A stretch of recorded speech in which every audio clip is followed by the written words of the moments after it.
Chess openings. Using many different openings keeps the game fresh and is an essential tool to any decent self-respecting chess player. Unfortunately, I'm neither decent nor self-respecting, and that's why we're going to be playing 100 games of the London opening today. If you found this video, you probably already know what the opening is. But the idea is you want this structure. To get here, you start with d4, and here you have to turn your brain on because the next moves all depend on what the opponent plays. If you really want to learn this opening, go find someone who's not ready for 100. First game, and right off the bat, we ruined the London structure on move 3. Great start. His queen attacks, and after I propose an unnecessary queen trade, he resigns, and that's a first win for us. In game 2, we almost had the perfect structure, but then this guy had to ruin it by taking my black square knight. He proceeded by trading the same amount of material, but he must have gotten bored of this, since he decided to trade his queen for my bishop. I built a bigger pyramid, charged up my rooks and queen, missed checkmate in 1, making my opponent rage in disgust. Next game I start with surprise. He sacrifices a rook and defends with his king? After a little brawl, we arrive at the decisive moment. We have the first queen blunder of the video, everybody. But don't worry, it's quickly followed up by a rook blunder and a knight sack as well. Nevertheless, we're still 2 for 1.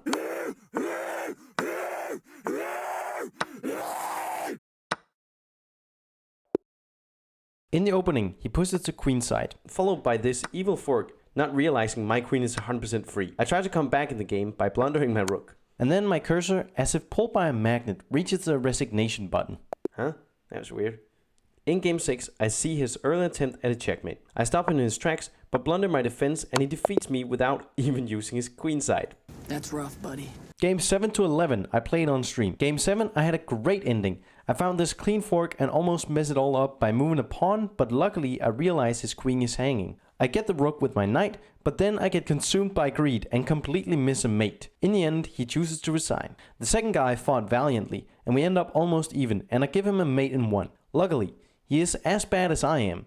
And when in doubt, keep checking them, and you will win. Cannot take this either, isn't that checkmate? Yes! Game 9, we face another aggressive queen. This time we make short work of it, and after the queen blunder, he resigns. Next game we play against the viewer. Despite my early queen blunder, I managed to turn things around with a great rook check. I end up victorious here, but with a few too many moves. Game 11 is a slow game, and I overthink so much that by the time I begin checking him, I was too low on time. No. Aww. We quickly get the bishops and the queens out of the game. We all about them straight lines. I choose not to kick his knight, which I came to sorely regret. What? Now I think it's my time to get a little aggressive with my queen, as I try to go for a quick mate on his d7 square. Which you can't. Nonetheless, my big brain strats confuse him into a queen blunder. Game 14 goes absolutely nuts. Bored with playing it safe, I go for a risky mate with my queen and bishop. I almost succeed, but manage to miss it 4 times. No matter, my outplays give me a forced mate, so my opponent decides to quit. This is a long one. We both use all of our time, but I gained the advantage in the early game by going pawn hunting with my bishop. Despite his king walk, there was still little he could do to stop the mate. He blunders his rook, and I decide to make the queen trade on my conditions. In the late game, I try my hardest not to turn this into a draw, and although not pretty, I got the job done without any mistakes, blunders, or missed wins. It was also this game I surpassed my personal best. Before 528, now 529. Okay, let's go. Then I immediately lose the next game. Remember kids, always quit when you're on top. Game 18, I see this great attack after he castles but never got to execute it. Instead, I get to use an en passant for the first time, and he resigns, probably thinking I'm a hacker. Knowing how hard these games are to water down, my opponent leaves after I prevent his scholar's mate. What a gentleman. An early queen blunder helps me a lot, and in the mid game, my superior queen plays make me win game 20 easily. Game 21 was truly like no other. His aggressive knight attacks disrupt my entire London structure. But in his genius, he lost his queen. What did it cost? Everything. In this game, the tension keeps going up around the center of the board. Pieces are cramming in everywhere, and I lose the exchange. I come back in the game by cancelling and using my rooks to get his queen. From here, I wish I could say it was smooth sailing, but I still have a lot of trouble with endgames because I know I'm always one mistake from losing. For now, I still come out on top. We both play a great opening, but my opponent gets the better of me in the middle game and endgame, where I blunder my queen. I would love to say I destroyed in game 24, but history does repeat itself. Ain't that right, guys? I don't want to talk about it, okay? This time I brought my A game, meaning I didn't blunder my queen. While his time was getting low, I knew making him lose to timeout wasn't satisfying, so I sent in my bloodthirsty knight. There's not much to say, I go straight back to the losing streak. In this game, my opponent makes sure to ruin my pawn structure completely. One thing I love about chess is how you can be a complete idiot such as myself and still find a beautiful checkmate like this. In game 29, we meet the biggest simp in chess history because he literally only moved his queen.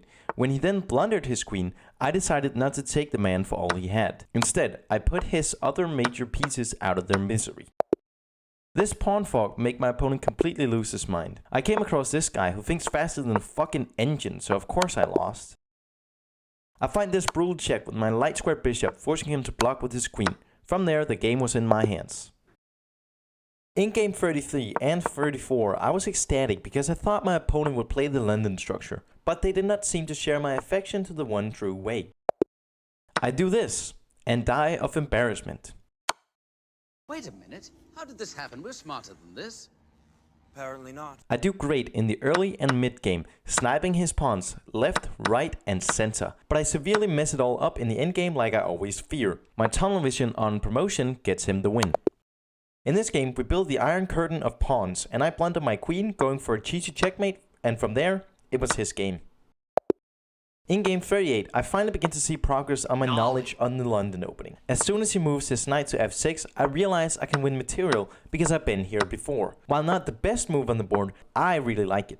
I do eventually lose his game by later mistakes, but my opening was great. My opponent's opening is a bit weird, but he does pull through to the mid game, where he gives me a free checkmate. After blundering my queen for the millionth time, I decided it was a good idea to try Blitz play, a mode where you have 3 minutes to think about your moves instead of 10 minutes. For a guy like me that has excellent chess instincts, what could go wrong?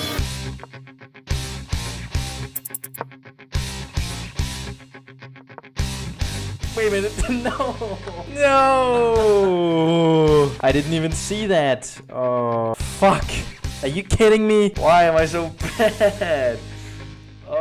After 10 games I played, I only managed to win once, and that was through a guy resigning before I could even get the upper hand. We finally returned to some games of Rapid, which I never thought I would miss. I almost come back in the game by actually punishing his early queen attack, but I throw my lead away right after.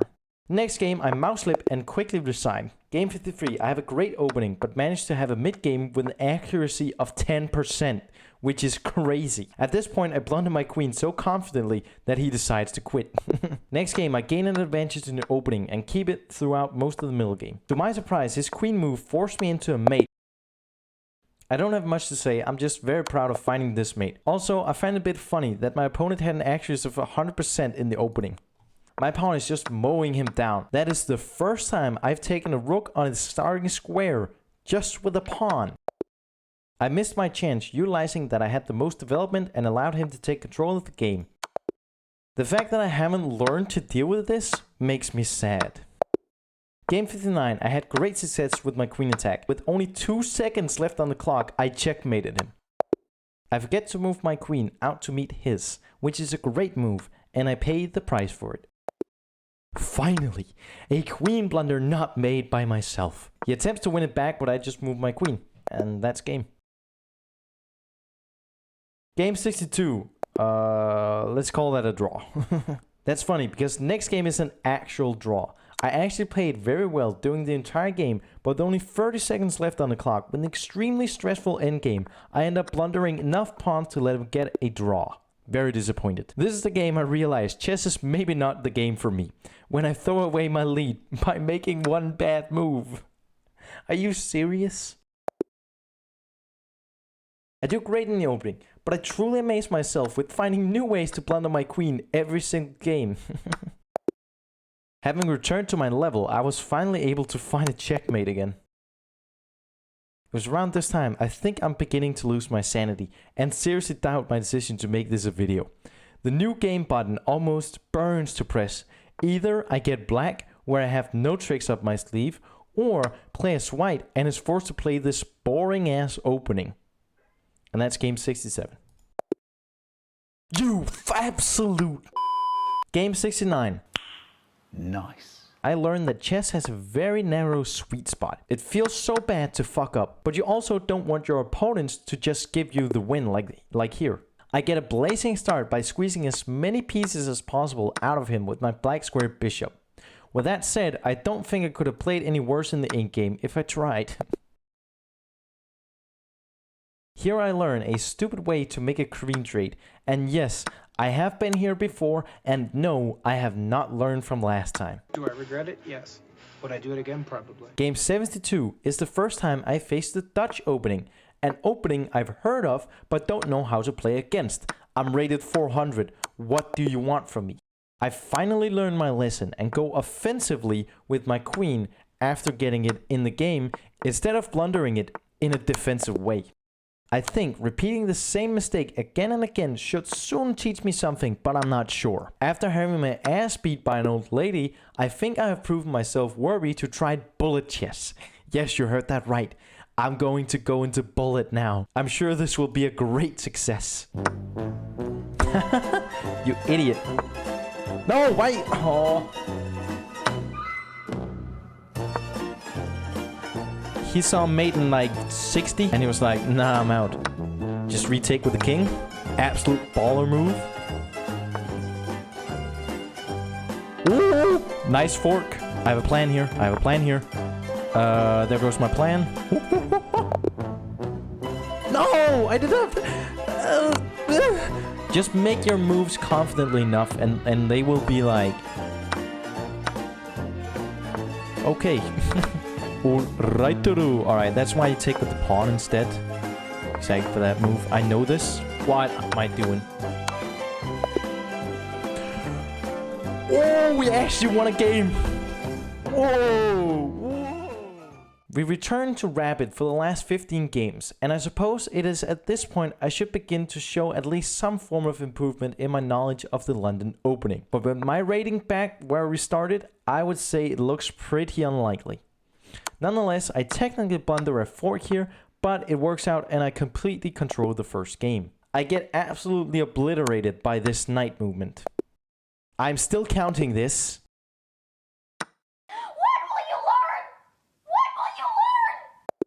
I finally play somewhat decently and come out on top in our trades, ending with a nice fork between his rook and queen. It might not be visible from my rating points, but I have learned quite a bit using this opening. In game 91, I pull out 2 tricks I have learned by playing this opening 90 times. Often this happens. When they take this knight on e5, you retake with the pawn, and they will move their other knight to g4. You take with the queen and get 2 knights for the price of 1. The other trick I've learned is after they check with their black square bishop, you defend with a pawn, and they retreat. You attack with the queen, they will defend with a pawn. Now you can trap their bishop with b4. Mwah, chef's kiss. He wins it back in the middle game, but I had the better endgame. I really hate it when my opponent never falls for my traps and the game just goes on for an eternity without any takes. And that impatience resulted in me blundering my pieces and I resign. Game 93, I face a new answer to my opening with c5 straight away. In the endgame, I leave it in the hands of the ladder bros until my queen can be revived to finish the job. I get a little greedy for the king hunt and lose my rook as punishment. The worst thing in chess is when you can see his checkmate but is unable to stop it and all you can do is wonder why you got into this game in the first place. Honestly, if I didn't move my knight here, I don't think he knew this was a checkmate. I end up with this weird pawn structure, but I do get my pawn promoted and that's game. I play solidly this game, even though I'm at a level where chess theory and openings are wacky. Exhibit A. At least I win this one. I go for a dead knight attack, and soon after, he resigns. Y'all ready for this? Ladies and gentlemen, this is what we all been waiting for. The Scandinavian showdown, the rumble in the jungle. Ketchup versus mustard. Sweden versus Denmark. The Dane has the white pieces and starts out with the London opening. This is sure to be an exciting match. Right you are, Derek. Patrick is lethal with this opening. We hear he's been practicing a lot up to this fight, so we expect him to break his A-game tonight. Oh, Patrick pushes his pawn, forgetting that it's keeping the Swedish knight from infiltrating on c3. Yeah, he loses the light square bishop for that mistake. Now the Swedish queen is going bananas, watch out. And it's a queen trade, ladies and gentlemen, the crowd is going nuts. A good offense wins matches, while a good defense wins championships. Patrick is down 1 point and his rooks are more disconnected than I am with my kids. How will he come back in this game? The Swedish rook is looking to avenge his brother. Patrick defends with his knights. Oh my god, does he see the checkmate on f7? He does, ladies and gentlemen. The Danish Minish finish it off with a knockout. Here's some stats if you're interested in that. Raindrops are falling on my head, and just like the guy whose feet are too big for his bed, nothing seems to fit.